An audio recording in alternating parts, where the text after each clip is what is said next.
special events and fundraising. Hi, I'm Bill Stanczykiewicz. This is the first day from the fundraising school, and I'm joined today by Bobby Donahue, who is a veteran member of the faculty at the fundraising school, and by Katie Duranick-Stewart, who is the Senior Development Director at the Indiana University School of Medicine. And Bobby, great to have you with us on the podcast. Well, thanks. I'm really glad to be able to join you. And Katie, same as well. Great to have a colleague with us on the Fundraising Schools podcast. Grateful to be here. Now, Bobby, we're talking today about special events and fundraising. This comes out of Chapter 25 of Achieving Excellence in Fundraising, the fifth edition of the book that came out in 2022, Planning Events with Purpose. And, Bobby teaches for us in a wide range of courses, including on special events. Bobby, how do special events fit in overall to the annual fundraising campaign? Well, special events have a lot of different purposes. And I think you have to decide ahead of time what it is you really want out of your event in order to evaluate it and where it fits into your annual fund. So if you're going to do an event, you have to know whether or not you want to do it as a recognition or whether or not you're going to be trying to reach out to new audiences, whether or not you're going to use it actually to raise money. So where it fits in depends on what it is you really want to get out of it. Bobby, you've fundraised for smaller nonprofits, you've fundraised for larger nonprofits. In your observation, do some nonprofits view special events as kind of the magic wand? It's going to be the fix-all. And if we just have a special event, everything's going to be fine. Because I know with interest that the chapter is titled Planning Special Events with Purpose. We're not just whipping this together, are we? Oh, no. And when I hear that, that's going to be our magic bullet, usually it's from a board member, very rarely from staff, because staff understands how much time, energy, and the results will vary goes into a special event. So they don't want to take it on just for the fun of it, or as board members, rather than go out and actually ask for money and talk about the mission with donors, they would say, oh, let's just do an event. And that's not the answer for everything.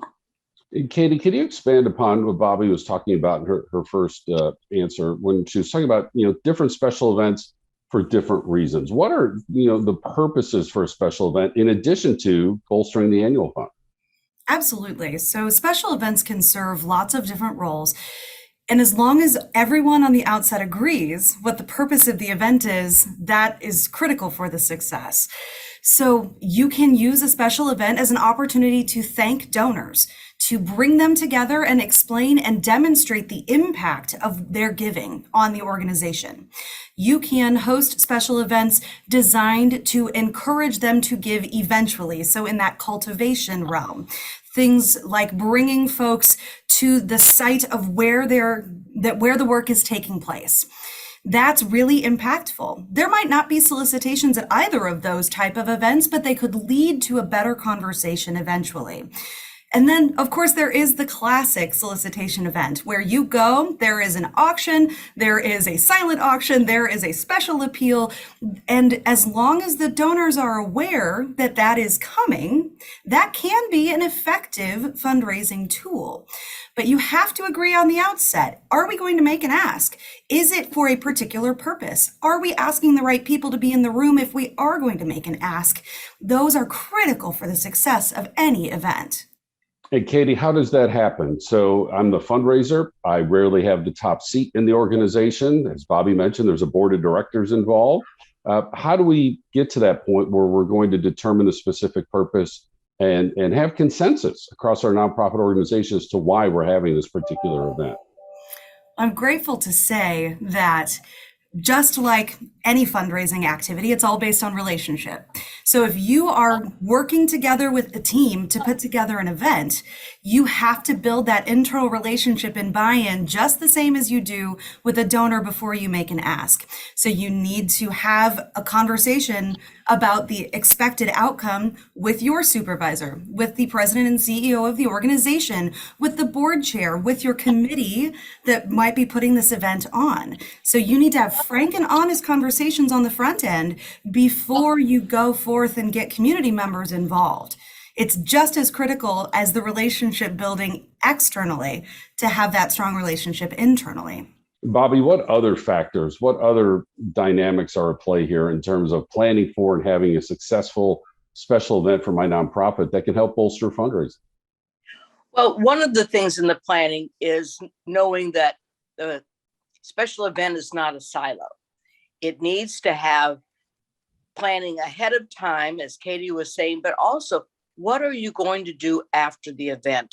You have had this wonderful time engaging these prospects and these donors, and now what's the next step?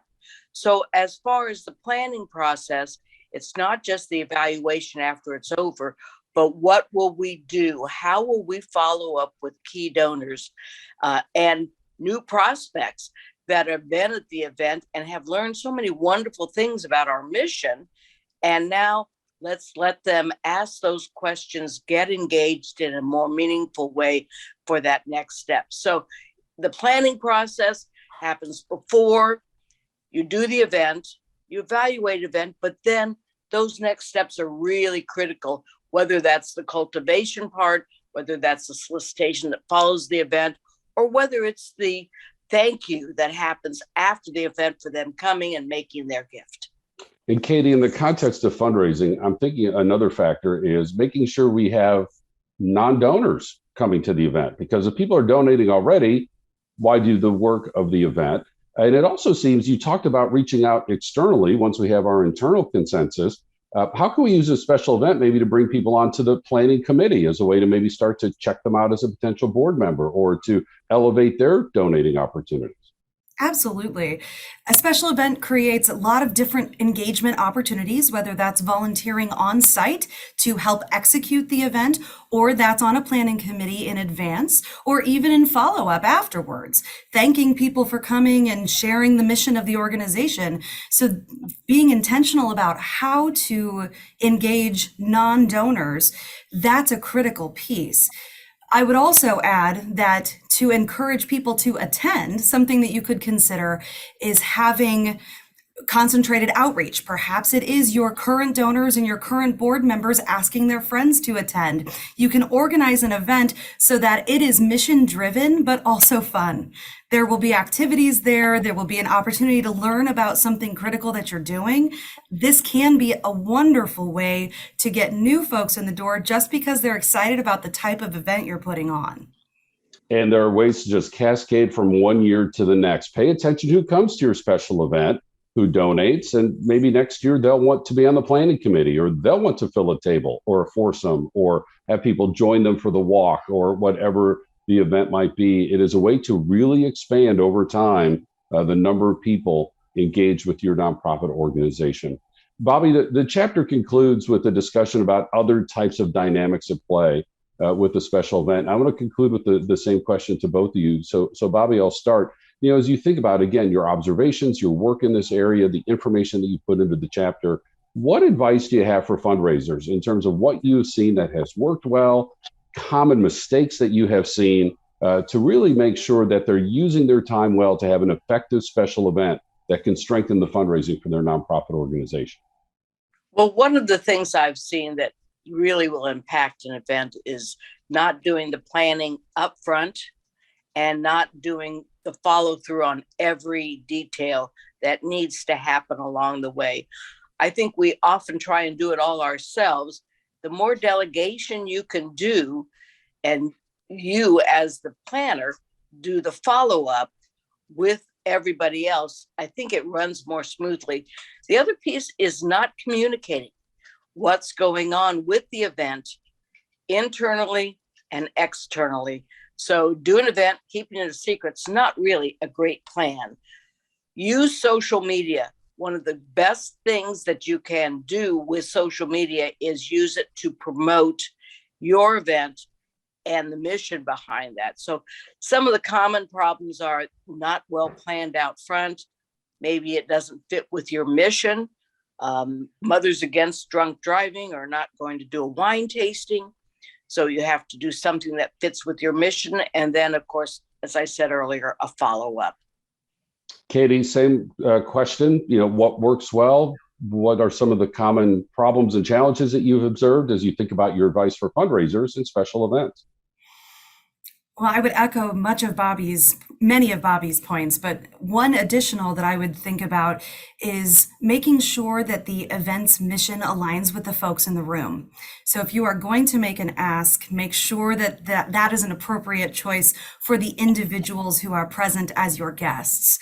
I would also encourage nonprofits to think about how can our events break the mold. So we all love a lovely dinner. We all love a beautiful gala, but can you do something that is truly mission driven and unique? Something that would get folks excited about being present rather than following a mold just because that mold has been done before, perhaps by that organization or by another. And finally, I would emphasize a point that we've talked about already. You've got to follow up afterwards. There is nothing like having a beautiful event and then never hearing a peep, especially if you're not going to make an ask at that event. It is an opportunity to have a conversation after. You've opened the door and demonstrated your impact. Make sure that you follow up on that, whether that's with a letter or a phone call or a personal visit. Get back in touch with the folks that you've spent time and investment in being present with. That's the only way to get them involved. So as you can hear from this conversation, special events are work, and the work can be worthwhile. But make sure if this is a specific fundraising event that you're raising more than you would have raised without the event, because why do all the work? And if this is not just about fundraising, there are these many other reasons to have a special event that are detailed in Chapter 25 of Achieving Excellence in Fundraising, the 5th edition, Planning Events with Purpose. And I'm so grateful to be with our co-authors of that chapter today, Bobby Donahue and Katie Duranick-Stewart. And we are teaching this content through our public courses at the Fundraising School. We have more than 24 public courses. They're in person, they're online, both in a recorded version and a live version. And we also can take that content and bring that straight to your nonprofit, to your association, to your county, to your region, anywhere in the United States and anywhere around the world, including through our custom training, where we can tailor make courses and curriculum just for you. The courses lead to 4 different certificates. We also have quarterly webinars and these free podcasts. And when you go to our website to learn about all of those resources, you're also going to find information about that textbook, Achieving Excellence in Fundraising, the 5th edition. All this is available on our website at philanthropy.iupui.edu/the fundraising school. Our producers today are Mike Anthony and Jennifer Bachman. I'm Bill Stanczykiewicz, and now you are more fully informed on this first day from the Fundraising School.